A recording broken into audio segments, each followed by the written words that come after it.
brand Ford តម្លៃ$10000ជាងឯងបងប្អូនទាំងគ្នាកាន់$5300ដកចេញឥឡូវហ្មងបងប្អូនទាំងគ្នាណា Ford EcoSport បងប្អូនទាំងគ្នាឆ្នាំផលិត2020តោះបងប្អូនមកមើលពីប្លុកសឹងខ្សែចងជាក់ស្ដែងបងប្អូនទាំងគ្នាមកគឺនេះគឺខ្ញុំកាត់មកបានគឺខ្ញុំ review ជូនបងប្អូនភ្លាមៗតែម្ដងប្លុកសិនខ្សែខ្ចងអីគឺនៅលះអែមខ្លាំងមែនតើបងប្អូនទាំងគ្នាអត់តន់បានសម្អាតអត់តន់បានលាងទឹកអត់តន់បានអីណាបងប្អូនទាំងគ្នាណាចាប៉ាណាស្អាតមាន sensor ហើយបើនិយាយពីចង្គៀងវិញបងប្អូនទាំងគ្នាចាគឺកាចខ្លាំងមែនតើបងប្អូនទាំងគ្នាណាចាតោះឥឡូវបងប្អូនមកមើលពីសបកកង់បងប្អូនទាំងគ្នាណាចាសបកកង់បាត់នេះបងប្អូនជឿជាក់ថាឡានខ្ញុំមិនតន់លាងទឹកណែឃើញទេចាយ៉ានអីក៏នៅថ្មីដែរបងប្អូនទាំងគ្នាមិនមានការសឹករិចរិលទេបងប្អូនទាំងគ្នាហើយមកគ្រឿងនេះ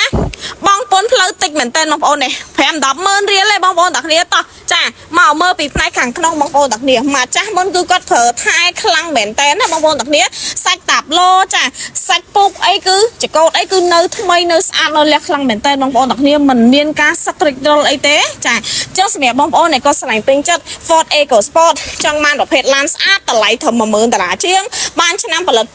2020ផិនភាគម្លេះមួយអែបងប្អូនយកទៅប្រើទៅបងប្អូនទាំងគ្នាគឺធានាឲ្យបងប្អូនទៅលើគុណភាព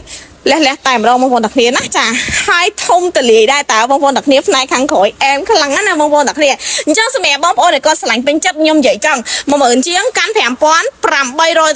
ដកចេញភ្លាមតែម្ដងបងប្អូនទាំងគ្នាណាសម្រាប់បងប្អូនដែលគាត់ចាប់អារម្មណ៍កុំភ្លេចចាប់មកជាមួយនឹងឯកសារពីរស្លឹកផងតាក់សញ្ញាប័ណ្ណនិងសភៅគ្រួសារបងប្អូនទាំងគ្នារំលោភឃ្លាំងតដោយមិនសិក្សាទៅលើប្រព័ន្ធ CPC មិនឆែកទៅលើប្រព័ន្ធ CPC ផ្សេងៗទេបងប្អូនទាំងគ្នាចាប់អារម្មណ៍កុំភ្លេចឆាតចូល Facebook ទាំងអស់គ្នាអរគុណ